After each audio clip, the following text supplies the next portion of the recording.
പിന്നെ സ്വയം ഒന്ന് മനസ്സിലാക്കുന്നതിന് സൈക്കോളജി നല്ലതാണ്. അതായത് അടുത്തതാണ് commerce plus Malayalam, accountancy, business studies, economics, 4ാം subject എന്താണ് മലയാളം.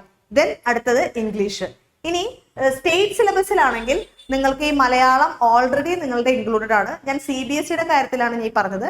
മലയാളം അവർക്ക് സെക്കൻഡ് ലാംഗ്വേജ് ഇല്ല. സോ ഇംഗ്ലീഷ് മാത്രമാണ് ഫസ്റ്റ് ലാംഗ്വേജ് മാത്രമേ ഉള്ളൂ. അവർക്ക് ഒരു 4th സബ്ജക്റ്റ് ആയിട്ട് അവർക്ക് എടുക്കാൻ പറ്റുന്ന ഒരു ഓപ്ഷനാണ് മലയാളം എന്ന് പറയുന്നത്. മലയാളം നിങ്ങൾക്ക് മലയാളത്തിന്റെ ഹയർ സ്റ്റഡീസിന് പോകണമെന്നുണ്ടെങ്കിൽ മലയാളം ചൂസ് ചെയ്യാം. അല്ലെങ്കിൽ 4ാമത്തെ ഒരു സബ്ജക്ട്, ബാക്കി എല്ലാം ടഫാണ്. നിങ്ങൾക്ക് ഈസി ആയിട്ടുള്ള ഒരു സബ്ജക്ട് വേണമെന്നുണ്ടെങ്കിൽ മലയാളം ചൂസ് ചെയ്യാവുന്നതാണ്. അടുത്തത് ഹയർ സെക്കൻഡറിയിലെ മറ്റൊന്നാണ് എന്ത്, സൈക്കോളജി. അതായത് കൊമേഴ്സിന്റെ കൂടെ സൈക്കോളജി വരുന്ന ഒരു ഓപ്ഷനാണ്. സൈക്കോളജിയിലെ ഇത്രയും കൂടെ ഹയർ വേർഷൻ, അതായത് ഹയർ സ്റ്റഡീസിനൊക്കെ പോകണം എന്ന് ആഗ്രഹിക്കുന്ന കുട്ടികൾക്ക് സൈക്കോളജി എടുക്കാം. എങ്കിൽ കൂടെയും സൈക്കോളജിയുടെ ബേസിക്സ് ഒക്കെയാണ് ഈ സൈക്കോളജിയിൽ പറയുന്നുള്ളൂ. അത്രയും ഭയങ്കര ടഫായിട്ടുള്ള ഒരു സിലബസ് അല്ല. വേറെ ഒന്നും നിങ്ങൾക്ക് ഓപ്റ്റ് ചെയ്യാൻ പറ്റില്ല. വേറെ എല്ലാം എനിക്ക് ടഫാണെന്നുണ്ടെങ്കിൽ സൈക്കോളജി എടുക്കാവുന്നതാണ്. മാത്രമല്ല സൈക്കോളജിയോട് ഇൻട്രസ്റ്റ് ഉണ്ടെന്നുണ്ടെങ്കിൽ പിന്നെ സ്വയം ഒന്ന് മനസ്സിലാക്കുന്നതിന് സൈക്കോളജി നല്ലതാണ്. അതായത് സൈക്കോളജി നമ്മളുടെ മനഃശാസ്ത്രത്തെ കുറിച്ച് കുറച്ച് അറിഞ്ഞിരുന്നാൽ നമുക്ക് നമ്മളെ തന്നെ നിയന്ത്രിക്കാനും മനസ്സിലാക്കാനും സാധ്യത കൂടിയ ഒരു സബ്ജക്റ്റാണ് സൈക്കോളജി.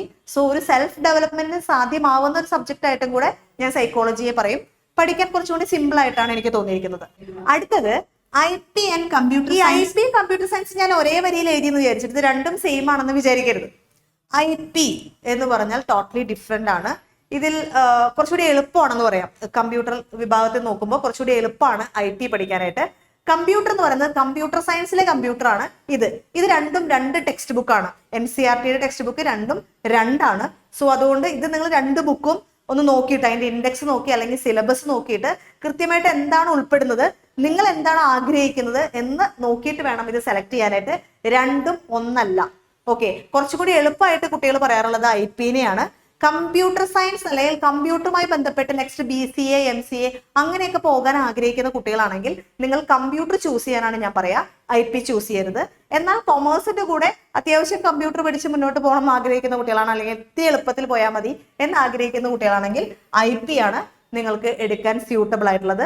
കമ്പ്യൂട്ടർ സയൻസ് IP-നെ സംബന്ധിച്ചിടത്തോളം കുറച്ച് ടഫാണ്. ഓക്കെ, ഇത്രയും സബ്ജക്റ്റ് ആണ് നമുക്ക് അവൈലബിൾ ആയിട്ടുള്ളത്. ഇത്രയും സബ്ജക്റ്റ് ആണ് ഞാൻ സാധാരണയായി കണ്ടിട്ടുള്ളത്.